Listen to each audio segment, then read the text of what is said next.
बिस्मिल्लाहिर्रहमानिर्रहीम। आपका बहुत बहुत शुक्रिया कि आपने मुझसे ये पूछा और आप यहाँ तक तशरीफ़ लाए। जहाँ तक आपको पता होना चाहिए कि पीडीपी वाहिद वो जमात है, ये जो आज का इलेक्शन था ये पीडीपी वर्सेस अदर्स था। तमाम रीजनल पार्टियां, मैं बोलूँगा कांग्रेस, नेशनल, दोनों मिल के पीडीपी को हराना चाहती थी। और जितने भी बाद में बीजेपी ने जितने प्रॉक्सी कैंडिडेट्स लाए वो भी पीडीपी को हराने के लिए मैदान में लाए गए थे। तो इस तरह से जो बीजेपी का वो एक मंशूर था कि पीडीपी को हुकूमत में पीडीपी नहीं आनी चाहिए, इसीलिए जो आज आप देख रहे हो कि पीडीपी के पास अगर सीटें कम मिली हैं पीडीपी को, लेकिन अगर आप वोट शेयर देखोगे कि तो हर किसी जगह पीडीपी ने अपना वोट शेयर लिया।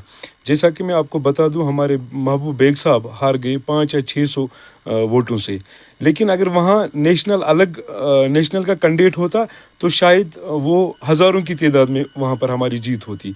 तो इस वजह से जो आज हमको सीटें कम मिली, ये एक बीजेपी वर्सेस बाकी सब पार्टियां मिलकर पीडीपी से लड़ रही। यहाँ मुझे लग रहा है कि जितने भी ए पार्टियां, बी पार्टियां, चाहे वो एआईपी हो, चाहे वो पीसी हो, ये सारे प्रॉक्सी ही थे।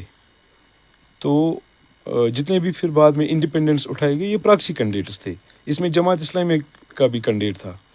तो ये प्रॉक्सी कैंडिडेट्स थे, इस वजह से खाली जो दुश्मनी है बीजेपी को वो पीडीपी के साथ है।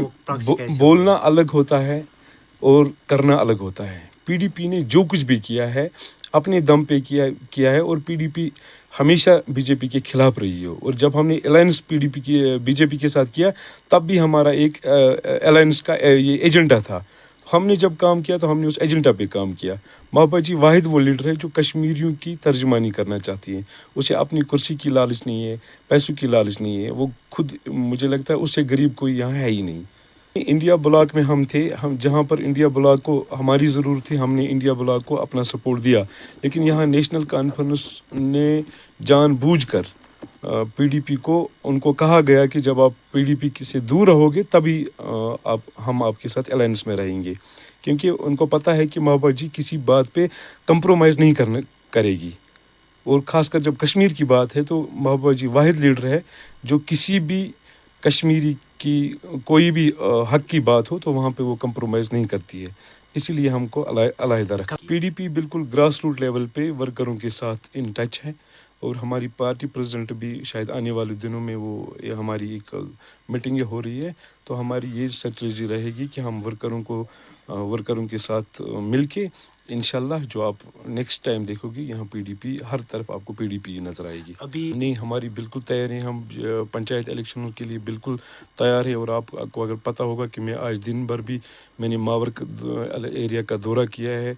वहाँ पर हम अपने वर्करों के साथ कैंडिडेटों की ये एक फहरिस्त बना रहे हैं।